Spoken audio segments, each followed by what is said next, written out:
Appreciate everybody being here. Sorry for the delay. I thought we had an amazing show tonight. This was one of those nights coming on the air with Vengeance Day that you could look across this card and really honestly say every single match on the show, if you went through them one by one, you could look at it and go, oh, that'll probably steal the show. Oh, that'll steal the show. Oh, this one might steal the show. It was that kind of card, and man, across the board, they didn't disappoint. You know, everything seemed to get better. The Women's Dusty Cup, you know, for me, the Dusty Cup is it's a very important event. I take it very seriously. I take the name on it, Dusty's name on it, very seriously. You know, he was a creative partner for me here. He was a mentor. He was a lot of things in a lot of ways, and I take it very seriously that his name is on that. It wasn't just let's just throw his name on something and, you know, go with it. I take it very seriously. It's something that we had talked about a lot, like his belief in that kind of, in tag teams and that kind of tournament. And anyway, it's just something that we talked about a lot, and I put a lot of value in that. And tonight, maybe one of the first nights that we had 4 different teams competing for a cup with his name on it, and I don't know that he had ever met any of them. And that's unique. His influence spans now, as it would, for so many reasons, but in this, it carries on through different generations of young performers that I think he would look at and just go, you know, I'm so proud of you and what you've accomplished and how you've grown since you've been here, or as a performer, or whatever that is. So I just want to state that. But, you know, from the Women's Cup, of them making history, and without taking anything away from Shotzi and Amber, Dakota and Raquel, all 4 of them putting on a spectacular performance and making history, to Kushida and Johnny, which was just incredible, to MSK and Grizzled Veterans, where just a master class in tag team wrestling that surpassed, you know, or if you were thinking already, God, how could it get any better than that? And then it does. You know, Io, Tony, Mercedes, putting on a different level of something, you know, that just spoke to a different mindset than all the other matches did before that. And then going into Balor and Pete, which, God, the technical ability in that match was off the chart, but not just from you know, it takes only certain people can really appreciate the technical aspect of what's in there. I really do, but God, not only was it technical, but the story that they told within that technical wrestling was just so good and just so masterclass. And there were surprises in this show, and there were moments in this show, and you know, new faces with LA Knight, Eli Drake, and with you know, Cameron Grimes' new direction, and then of course at the end of the night with just shocking moments. So to me, I felt like this was a takeover that felt back, I don't know, back to the beginning, and back to the brand. So with that said, I'll open it up to all of you. I want to take a minute before we do that to thank Brandon Walker for being here and Barstool Sports for their support and for being here, and you know, just really appreciate that, and them being a part of it. So with that, I will open up to you, and the last thing I'll just say is that I believe, barring something I'm unaware of at this point, I believe we were injury-free tonight. So when you put on the level of performance that everybody did, that's an amazing statement as well. So with that, I will open it up to questions. All right, folks, keep it at one question per outlet, please. Thank you. Thank you. If you would like to signal with questions, please press *1 on your touch-tone telephone. If you're joining us today using a speakerphone, please make sure mute function is turned off to allow your signal to reach our equipment. Again, that is *1. If you would like to ask questions, our first question will come from Jim Barcelone with the Miami Herald. Hey, Jim. Oh, just another outstanding NXT Takeover. You guys just continue to just outdo yourselves. I don't know how you do it every time, but it was incredible. I just have Thank you. my questions. I noticed that, look, everybody, 5 matches, so everybody got their chance to shine and extend their matches, extend their story of the match. And I wanted you to talk a little bit about the women's triple threat. That probably was the least amount of time of all the matches. And just from your standpoint, was that by design? Were they supposed to go a little longer? And what did you say about Io Shirai as well in that match? I mean, she's just incredible. She just, so many things. She's like fearless. Yeah. First of all, a spectacular performance by all 3. As far as the time goes, they had all the time they wanted. They had a window that was much bigger than that. I think bell to bell they went somewhere in the neighborhood of 12, 13. I don't remember precisely, but I think that's where they went to. But they had what they wanted. I think it was laid out at 20 and just as a window, but they had what they wanted. There were a few things in there. I know that didn't go exactly how they had planned it. So, I don't mean necessarily mistakes on their part, but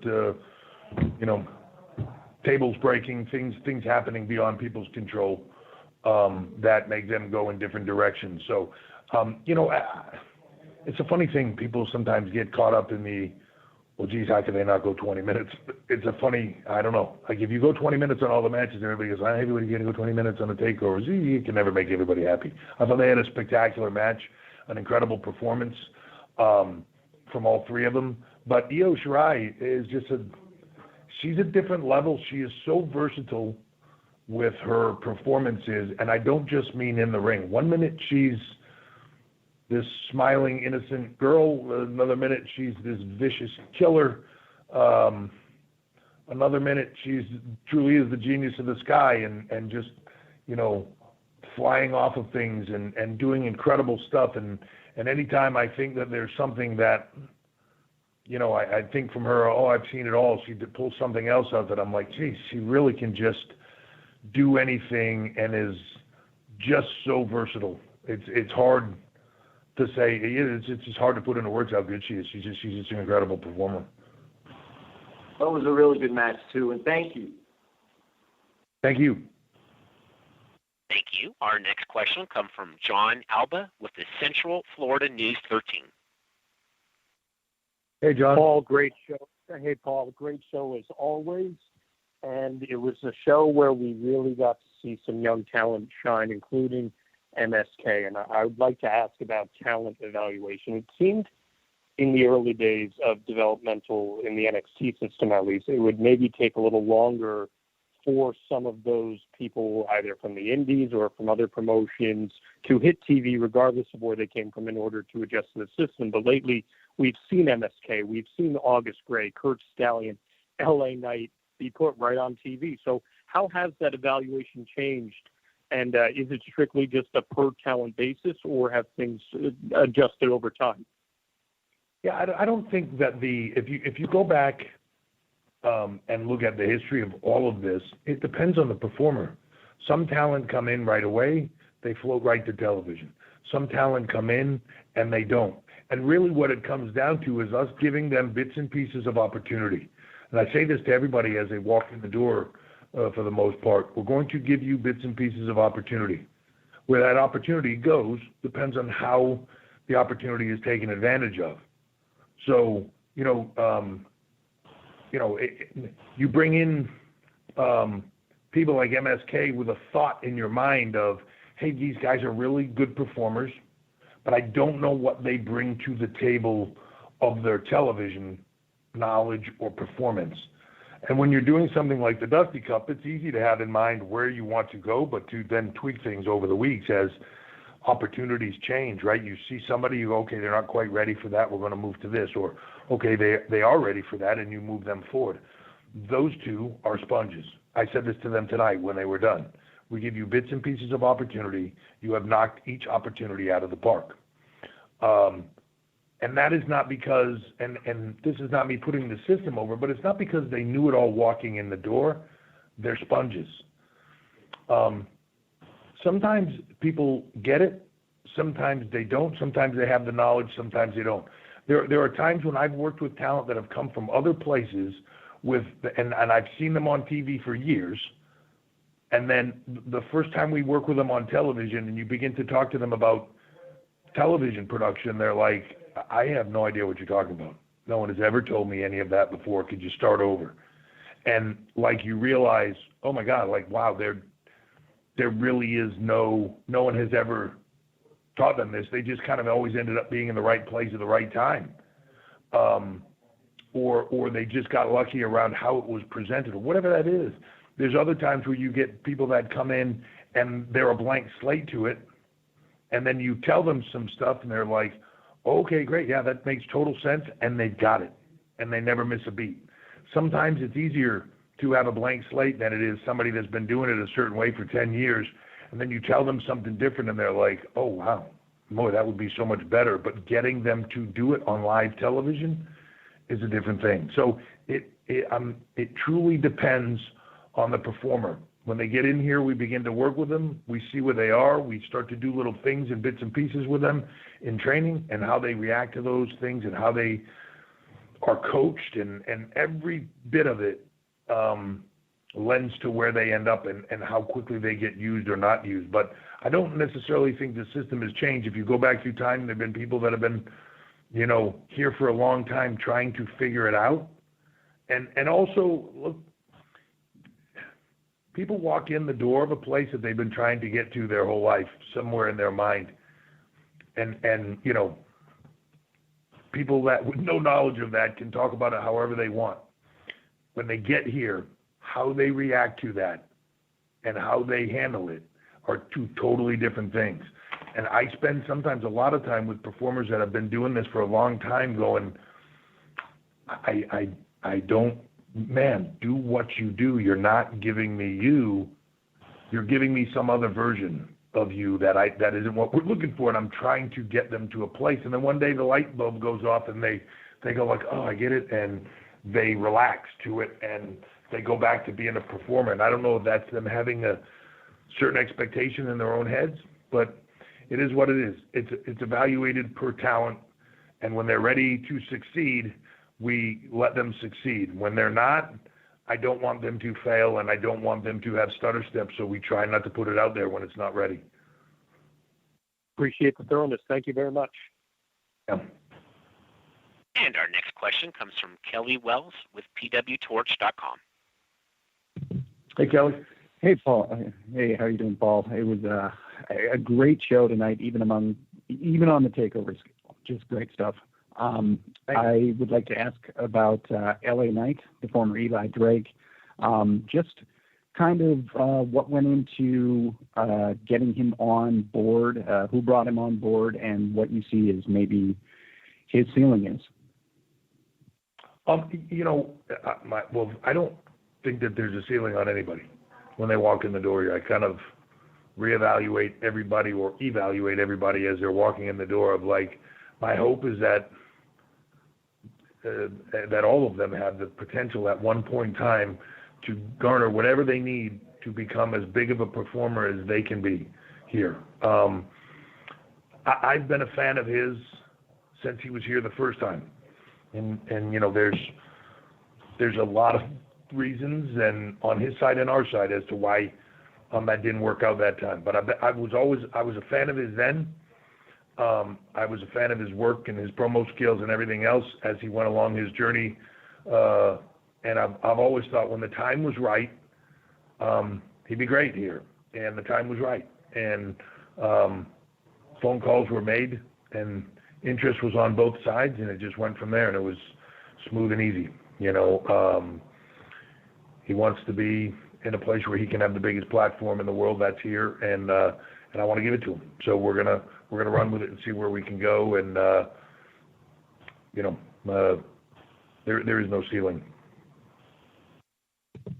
All right, thanks so much for the show tonight. Thank you. Thank you. Our next question comes from Sean Ross Sapp with Fightful. Hey, Sean. Hey, Paul. Thanks for taking the time. You mentioned the table spot that unfortunately went awry earlier. What was sort of your reaction to that, and how do you think that the women recovered in that spot? Because it seemed like they didn't really miss a beat considering what we saw Io Shirai do right after that. Yeah, no, I mean, they didn't. I mean, they're pros. All three of them are pros. They didn't miss a beat. They went right on. It's a funny thing that stuff happens. You've got to be able to roll with the punches, and they did it. They did it seamlessly, and I thought it worked tremendously. But they had a great match. No matter what you do, things are never going to go exactly as you plan, unless you're extremely, extremely lucky. And even then, it's why, to me, the best performers are always the ones that can ad-lib and do things on the fly and just roll with stuff and react to it and be in the moment. That's when it's the best, when things are just, ABC all the way through. And if something does go awry, for some of those people, it can be really hard to adjust, and they did it seamlessly. So my hat's off to them. Just one of those things, right? In that moment, there's nothing for me other than just hating the fact that, and somehow you feel like, I mean, there's nothing you can do about it, right? But you feel terrible, right? You want to be able to give them everything you can and have them succeed, and you know what it's like when that stuff happens. So you hate it for them, but it just is what it is, and they're pros, so they move on. Thank you, Paul. Thank you. Thank you. Our next question comes from Nick Hossman with Wrestling Inc. Hi, Paul. Thank you very much for taking the time. Hi. Thank you. My question is, with the WWE Network headed to Peacock, are we going to get the same amount of takeovers each year? Is that going to affect the amount, the volume in any way? That is the plan right now. Obviously, new partners and a platform, but yeah, the content and the delivery of content and everything else is still a WWE. It's a WWE product and WWE's process. So will that change at some point? Are there more or less? I mean, no different. We're always going to evaluate no different than we would at any other point in time. So, but that is the plan, is to keep going. And the beautiful thing about Peacock is there's a lot of eyeballs potentially. Sure. Cool. All right. Thank you very much. Have a great night. Hey, Nick. And our next question will come from Jason Powell with ProWrestling.net. Hey, Jason. Hey, Paul. Hey, it's been a couple of months now since the company and Mauro Ranallo parted ways. What's your assessment of the job that Dick Joseph, Wade Barrett, and Beth Phoenix have done so far? I think they're doing great. First of all, just let me say that I think Mauro is phenomenal. I'm a huge fan of his, continue to be a huge fan of his. Circumstances were just right for both sides, given everything that was happening in a pandemic world, to go in the directions we did. But I want to say that I'm a huge fan of Mauro across the board, and happy that he's continuing to do the things that he is doing and have the success that he does. We stay in touch, and he's a good friend. So, but on the other side of that, the dynamic of Vic, Beth, and Wade, man, I'm thrilled with.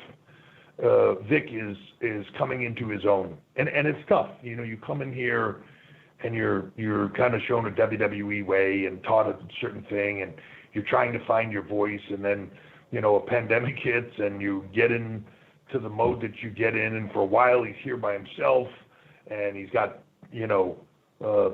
people from their homes doing it with him. I don't know that a lot of people even realize that Mauro, when people couldn't travel, Mauro was home. We were able to arrange it where he could do commentary from home. Beth was from home. They were calling it live seamlessly on the air, but it's hard and it's very, very difficult. Once, and only recently in the last 3 or 4 weeks, I think it is. I don't know, time travels fast, but Beth was able to schedule-wise be able to be back here in person. And man, since that time, I thought they had a good rhythm going. I can't say enough good stuff about Wade. I was a big fan of his when he was working with us. I was a big fan of his watching what he did outside of here and his commentary. And there was always a part of me that, and I said this to him, I always was a fan of it and wanted to get him here, and the timing wasn't right. And then the timing was right, and I was like, oh, this is great. Got him here, and he hasn't disappointed. He's a pro's pro. He just has a knack for it and a feel for it. Vic is really now coming into his own, and so is Beth, especially being here. So difficult to do from a distance. But being here, what I love about it is they come across as three people that genuinely like each other, like they would if it was three friends sitting on a couch watching the show and having a good time bantering with each other, even though one of them's calling play-by-play. But it just comes across as enjoyable and fun. They get into the product. They're excited. I love it. I think it's a different vibe from Raw. It's a different vibe from SmackDown, but it's NXT's vibe, and I'm really enjoying what they're doing and think they've come a long way and are doing a phenomenal job. Hopefully everybody else does too. All right, folks, we'll do two more and we'll call it a night. Thank you. Our next question will come from Bill Pritchard with WrestleZone. Hey, Bill. Hey, Paul. How you doing? I'm doing great. Yourself? Not too bad. Good show tonight.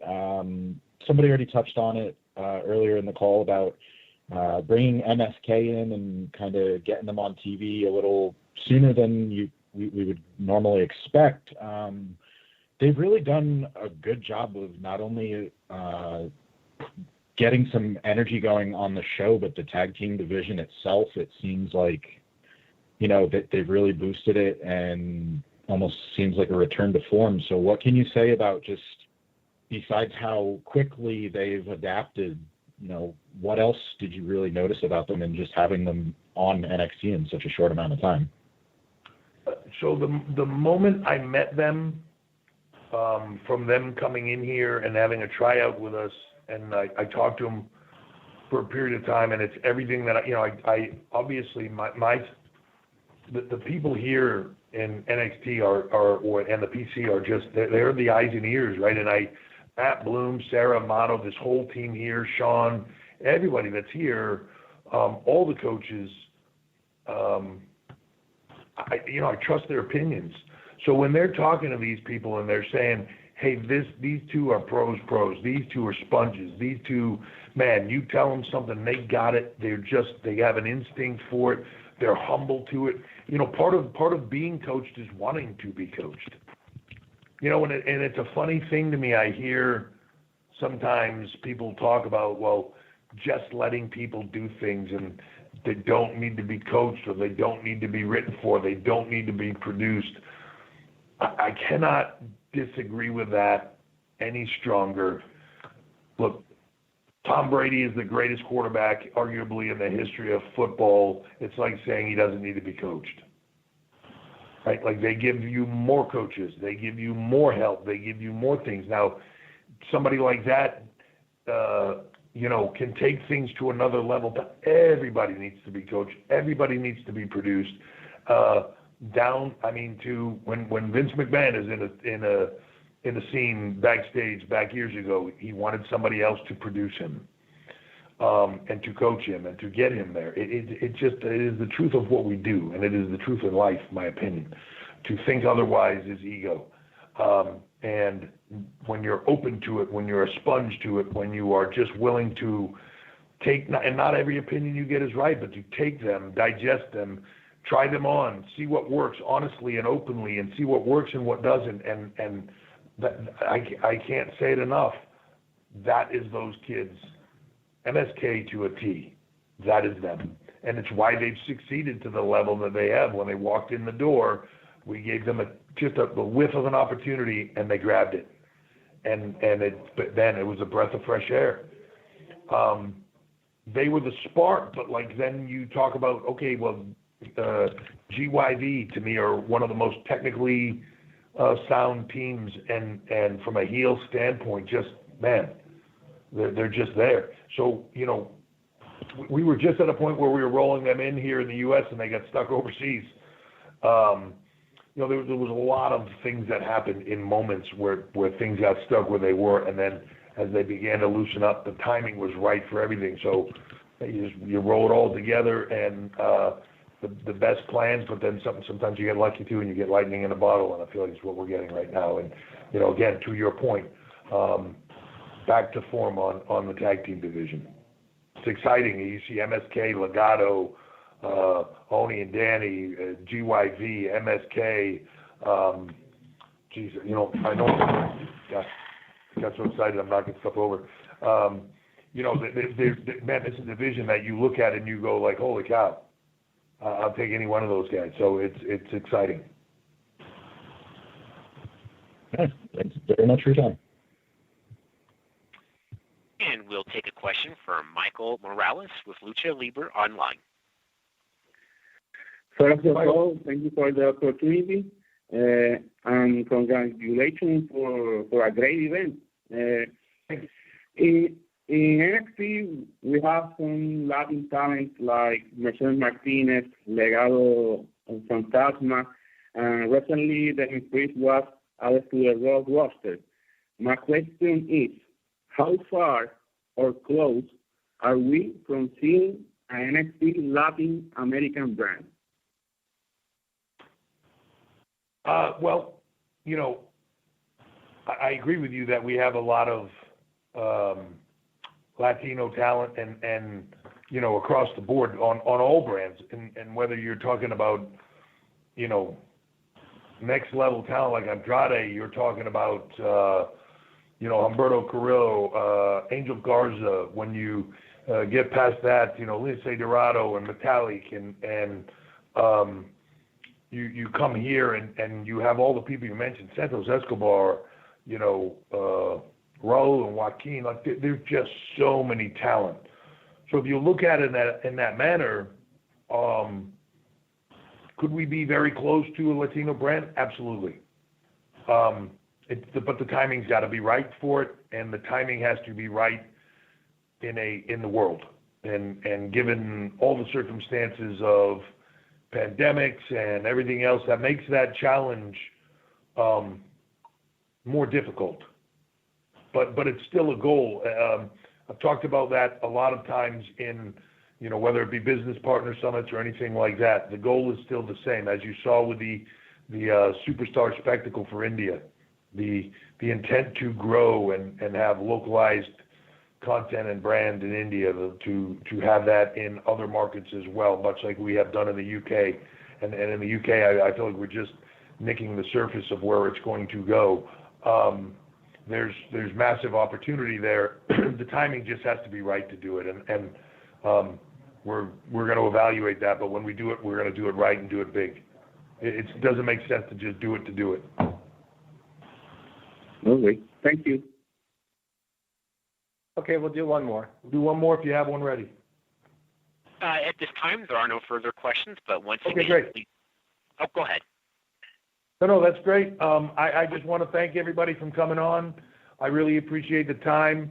I know at the late hour sometimes it's hard to get the international media on the line, but please feel free to reach out to Adam if you need anything or if you have any questions or something that I can answer for you. But thank you again for being a part of this, the support, and I look forward to talking to you all next time as we head into the road to WrestleMania, which I'm sure is going to be spectacular for everybody involved, including NXT. So stay tuned.